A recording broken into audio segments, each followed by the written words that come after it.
13 Reasons Why s'achève sur sa 4e saison et c'est avec joie et tristesse que je prends part à cette série dans cette vidéo. Salut à tous, c'est Vince alias Amergame et aujourd'hui je profite de la sortie de la saison 4 de 13 Reasons Why pour vous parler de cette série dans son ensemble. Ça sera un peu une sorte de bilan. Sachez qu'en vérité, j'ai découvert cette série il y a très peu de temps, je me suis rattrapé assez rapidement finalement. Surtout quand j'ai su que la saison 4 arrivait d'ici peu, donc l'occasion idéale pour faire une vidéo dessus. Et croyez-moi, j'ai énormément de choses à dire, donc cette vidéo risque d'être beaucoup plus longue que d'habitude et je vais vraiment faire en sorte d'être le plus bref possible. Là je vois mes notes qui me regardent au fond, hein, j'ai beaucoup... Là je vois mes notes qui me regardent au fond et je peux vous garantir que c'est beaucoup plus volumineux que d'habitude. En 2017, Netflix publie une nouvelle série intitulée 13 Reasons Why, adaptée du bouquin 13 raisons de Jay Asher. Et à l'origine, cette série s'est vendue comme une sorte de prévention anti-suicide et c'est la raison pour laquelle, avant chaque saison, on introduit les acteurs de la série pour nous préciser que l'histoire va aborder des sujets plus ou moins sensibles et par la même occasion, ils ont créé un site internet permettant les jeunes dans le besoin d'être aidés en cas d'idées noires, par exemple le suicide. Cette première saison va donc aborder très largement le sujet autour du suicide en nous expliquant comment un adolescent peut être poussé à cet acte dramatique. Et la victime en question sera donc Hannah Baker, le centre principal du début de cette série. Le spectateur s'identifiera avant tout sur le personnage de Clay Jensen, qui après la mort d'Hannah va recevoir un colis possédant plusieurs cassettes. 7 cassettes, si je ne me trompe pas, qui vont expliquer les 13 raisons qui ont poussé Hannah Baker au suicide. Le pitch est déjà excellent. On voit très clairement que toute l'histoire relève de la plume d'un véritable écrivain et je l'ai surtout ressenti par rapport à la saison 2 qui ne propose plus ce même type de qualité d'écriture et je pense qu'on aura tout le temps d'y revenir. Alors non seulement le pitch est excellent, mais tout le reste de l'écriture de cette série l'est tout autant. Je peux vous garantir qu'à la fin de la première saison, je me suis dit très clairement qu'il s'agit là d'une des plus belles et plus triste histoire d'amour qui m'a été donnée de voir dans une série. J'ai pleuré si fort que ma maison a explosé.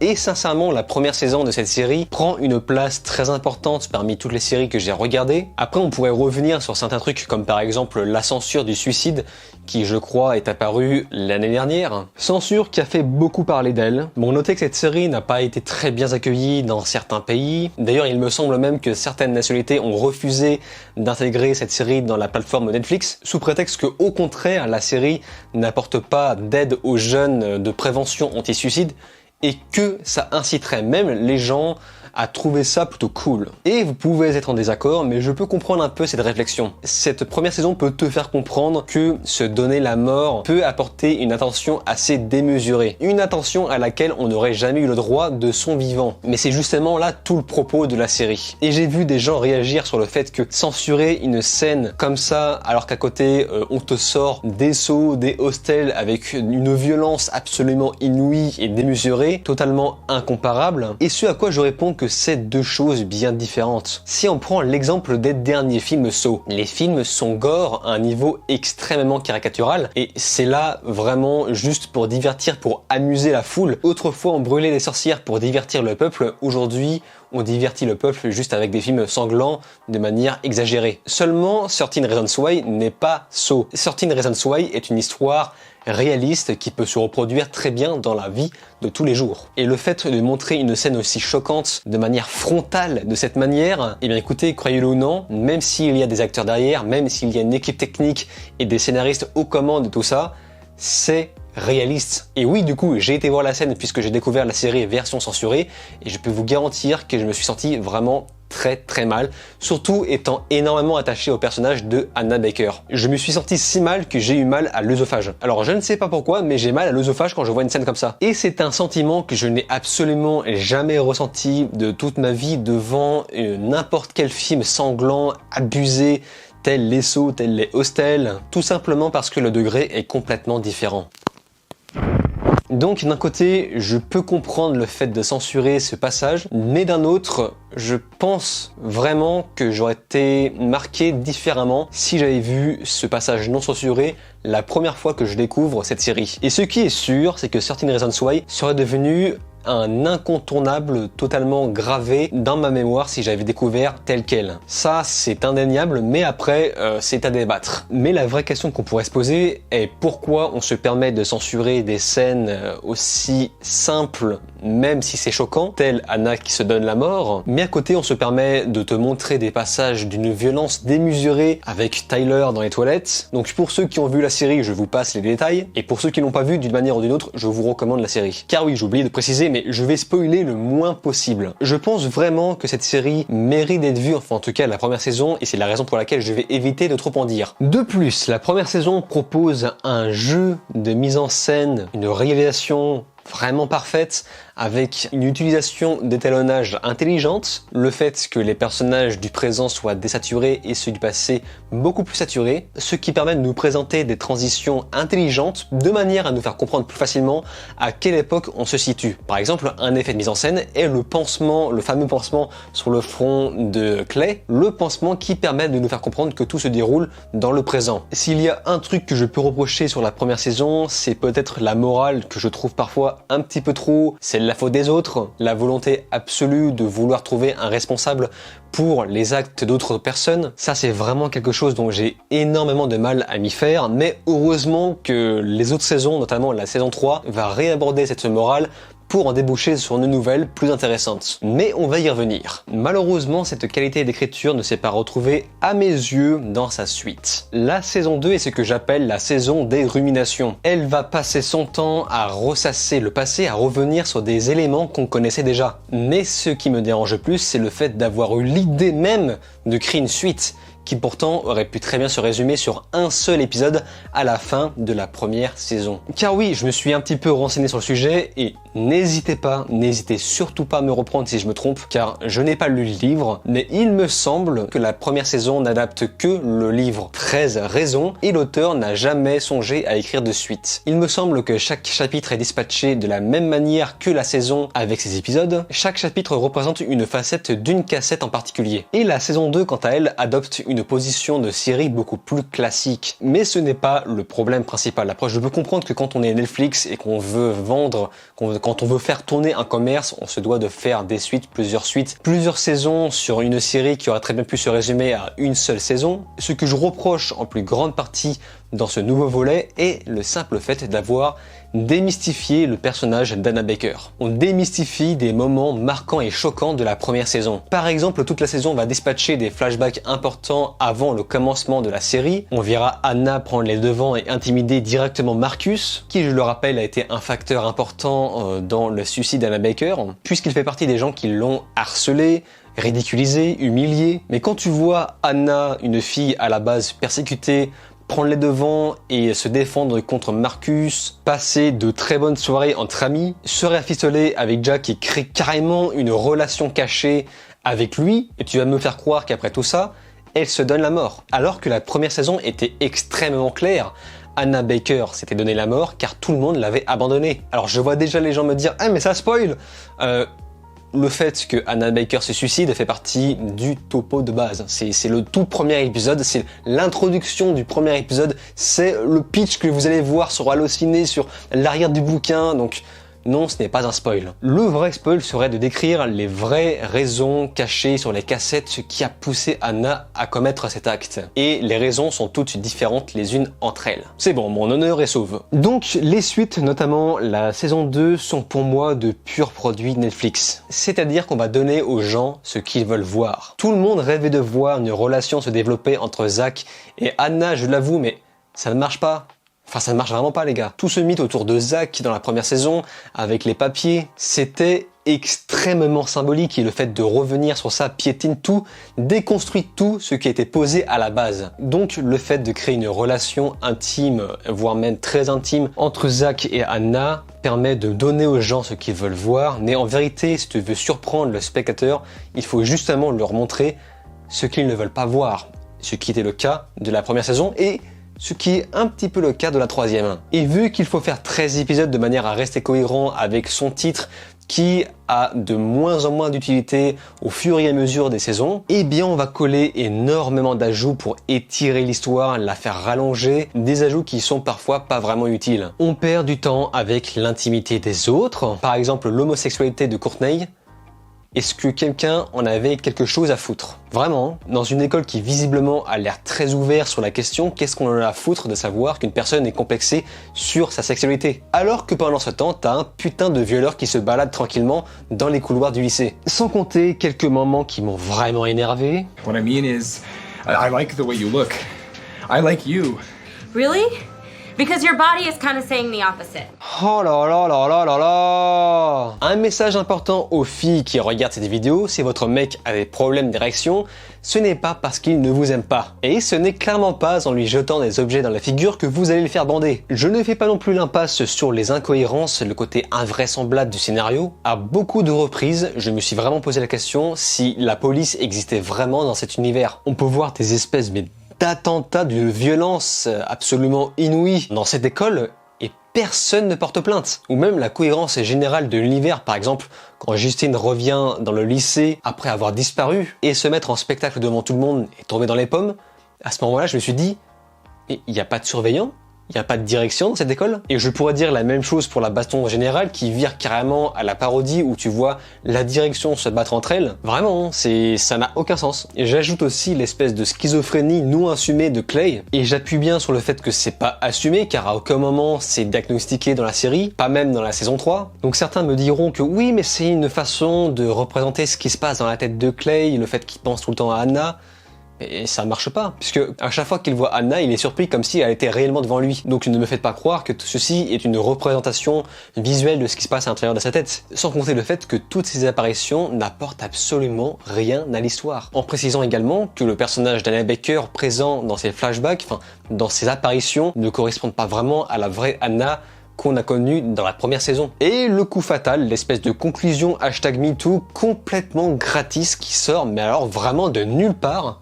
#les hommes c'est vraiment tous des connards. Et alors, je ne voulais pas faire de politique dans cette vidéo, c'est pour ça que je vais essayer d'être bref, mais le mouvement MeToo a causé beaucoup de dommages collatéraux, parfois en bien, parfois en mal. Et je prends pour exemple l'auteur même de 13 raisons, Jay Asher. Aussi ironique que ça puisse paraître, cet écrivain a reçu des accusations d'harcèlement sexuel lors du mouvement MeToo. Tout ceci, bien évidemment, sans preuve, sans témoin, sans compter du fait que son nom n'a jamais été nommé lors d'enquêtes publiées à ce sujet. Donc vous allez me dire que ce n'est pas très grave, c'est juste des accusations dans le vent.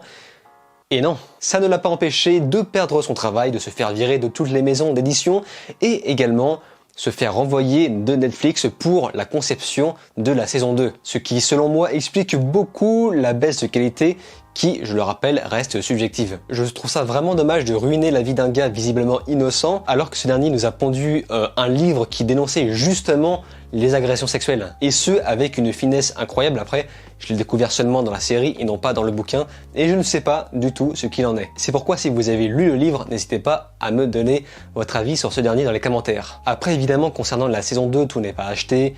Faut pas être de mauvaise foi non plus. Je retiens surtout la performance incroyable des acteurs qui jouent les parents d'Anna Baker. Je ne peux pas m'empêcher d'avoir les yeux rouges quand je vois le niveau d'acteurs de ces gens-là. Et dans l'ensemble, ça reste quand même agréable à regarder, bien que parfois un petit peu ennuyeux sur les bords. Il y a quand même un certain niveau de maîtrise. Ensuite, nous avons la saison 3 que je nomme la saison de la rédemption. Et si je devais choisir entre la seconde ou la troisième, je choisirais très clairement la troisième saison de la série 13 Reasons Why. Ici, on va pratiquement partir sur une autre histoire et on va cesser de ruminer le passé. On arrête de désacraliser le personnage d'Anna Baker et c'est une très bonne nouvelle. Et on va nous proposer une meilleure qualité d'écriture sur les personnages. Je pense par exemple à Tyler, qui, à mes yeux, est un personnage vraiment magnifique. De plus, la saison 3 nous propose une évolution assez inattendue du personnage de Bryce. Je pense que tous les lycées ou toutes les écoles supérieures sont équipés d'un Bryce, mais peut-être pas en aussi hardcore. Quoi qu'il en soit, j'ai trouvé ça intéressant qu'on finisse par mettre le personnage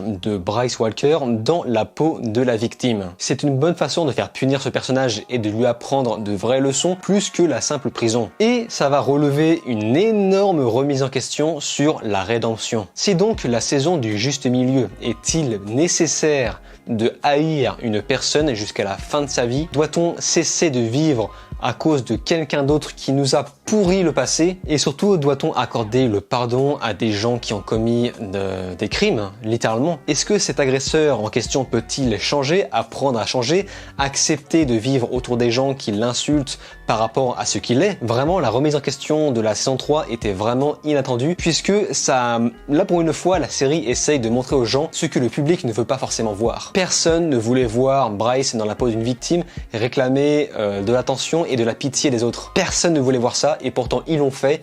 Avec brio, ils ont réussi à rendre un personnage détestable possible, finalement en quelqu'un de différent, bien écrit, proposant multiples facettes, permettant de nous remettre en question et de savoir si oui ou non on peut aider cette personne. Et surtout, l'évolution de Bryce ne sort absolument pas de nulle part, puisqu'on sent très clairement qu'il a été prévu dès la seconde saison, et c'est d'ailleurs un des bons points que je peux accorder à cette dernière. On pouvait parfois voir Bryce avoir des espèces de pulsions de changement de comportement, comme si la bonne conscience intérieure essayait de sortir de ses pulsions. Bref, je trouve beaucoup de qualités dans cette saison, notamment une caricature des social justice warriors. Qu'est-ce qui peut pousser des gens à créer des mouvements qui peuvent parfois paraître extrêmes? La série nous montre avec brio les deux oppositions entre la limite masculine qui peut parfois se résumer à l'agression, au viol, mais également la limite féminine qui peut par exemple être le féministe extrémisme poussé à son paroxysme. Et la meilleure façon, je dirais même la plus belle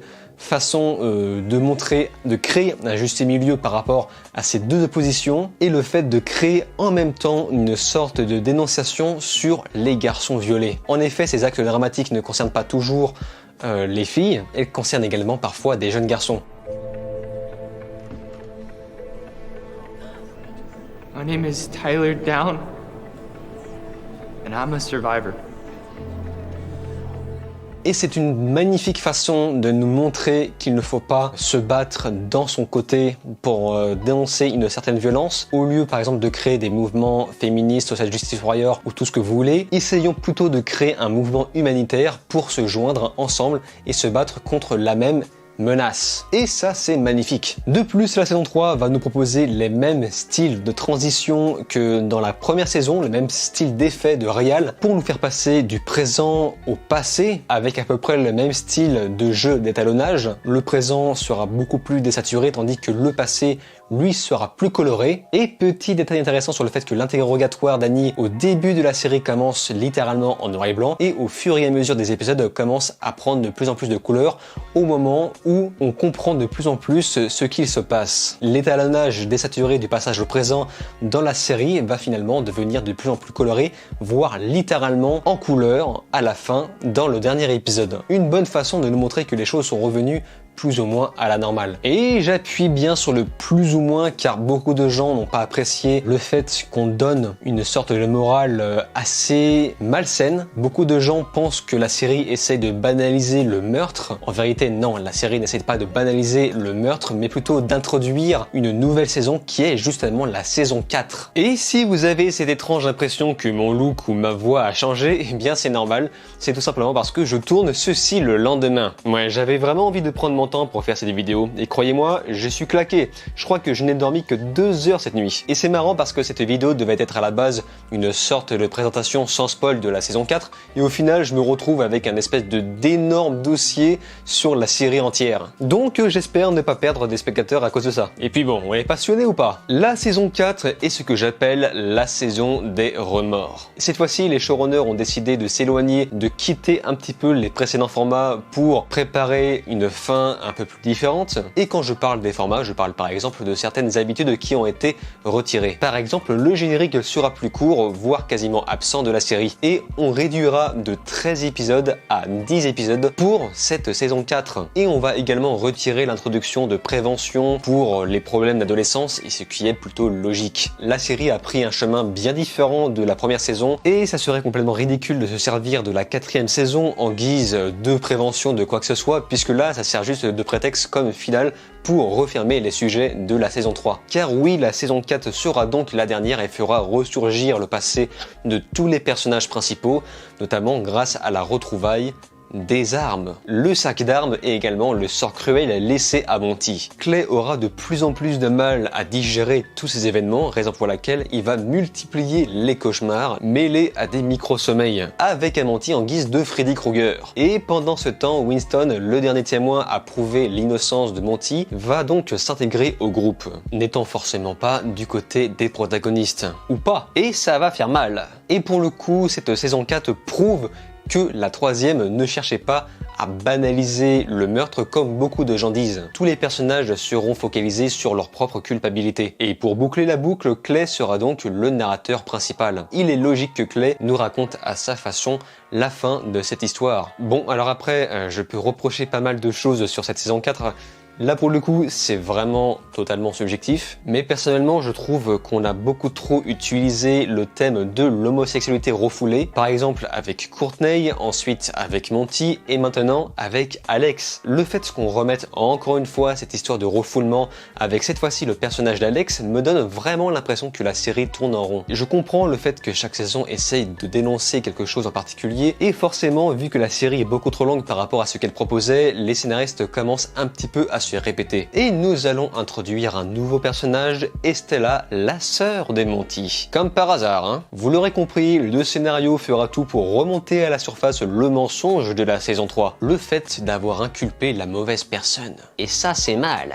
Non, en vrai, c'est mal. Et forcément, après tout ce qui s'est passé précédemment, beaucoup de personnages auront énormément de mal à reprendre une vie normale. Je pense par exemple à Zach qui commence à développer un penchant pour l'alcool de manière à camoufler ses émotions. En vérité, c'est un personnage extrêmement triste. Après, en ce qui me concerne, j'ai toujours du mal à m'identifier en Clay. Je ne me retrouve absolument pas dans ses actions. Enfin, à sa place, jamais je n'agirais de cette manière. Par exemple, dans la saison 4, Clay se fera harceler au téléphone par quelqu'un d'anonyme avec une voix déformée. Et cette personne anonyme le menacera de dévoiler au grand jour la vérité cachée. Mais à la place de Clay, ma première réaction aurait été à la seconde d'interagir avec les gens qui sont complices avec moi. Tous mes camarades qui ont trempé dans cette histoire, mais je les aurais informés Day One. Et évidemment, je ne décrocherai jamais le téléphone. Enfin, pour le coup, Annie est la voix de la raison dans cette histoire. Et côté réel, on nous proposera toujours des effets de transition que je qualifie vraiment d'excellents. On va à nouveau accentuer beaucoup plus l'aspect thriller angoissant et les espèces de phases hallucinogènes de Clay seront cette fois-ci un petit peu plus justifiées. Et ce, par des crises d'angoisse et l'absence de sommeil. Même si à mon goût, je trouve que ça va parfois un peu trop loin.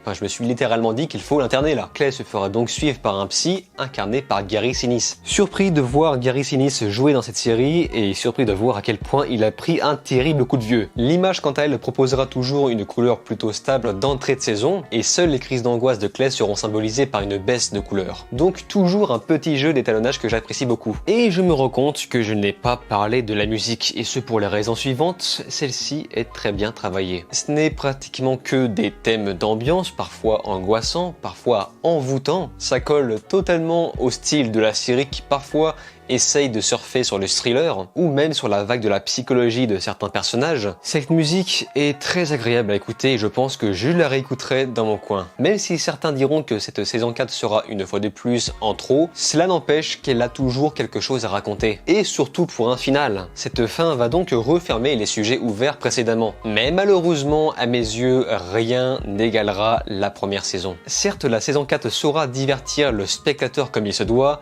mais il n'arrivera jamais à la cheville de ce que proposait la série à ses débuts. Donc pour ceux qui n'ont vraiment pas vu la série, ce que je vous recommande de faire à la limite, et là pour le coup c'est vraiment un conseil personnel, peut-être regarder la première saison et de zapper la 2 pour directement commencer la troisième. En commençant la troisième, vous allez rapidement comprendre les événements qui se sont déroulés lors de la saison précédente, et je conseille ça tout simplement parce que je trouve que la saison 2 désacralise beaucoup trop le personnage d'Anna Baker, et pour le coup c'est uniquement, je dis bien uniquement, un point de vue subjectif. S'il y a un défaut que je pourrais reprocher à la série dans sa globalité, ce serait la bien-pensance. Ça se voit que les producteurs et scénaristes cherchent à offenser le moins possible de personnes en essayant de ramener le plus de monde possible, principalement bien évidemment des adolescents. Tout est millimétré pour offenser le minimum de personnes et c'est parfois visible à l'image. Mais ça ne retire en rien le divertissement que m'a fourni cette œuvre à part entière. Je recommande vraiment cette série et pour ceux qui ont déjà vu la saison 4, n'hésitez pas à me donner votre avis dans les commentaires, ou si même vous voulez juste parler de la série, n'hésitez pas, je lis et réponds à tous les commentaires. Si je vous ai donné envie de voir cette série, n'hésitez pas à me le dire également. Et pour ceux qui n'ont pas encore vu la 4e saison, eh bien écoutez, je vous souhaite à tous un très bon final. C'est ici qu'on se laisse et n'hésitez pas à vous abonner à ma chaîne YouTube, cliquez sur la cloche, likez, partagez et de regarder mes autres vidéos. Je vous dis alors ciao et à la prochaine.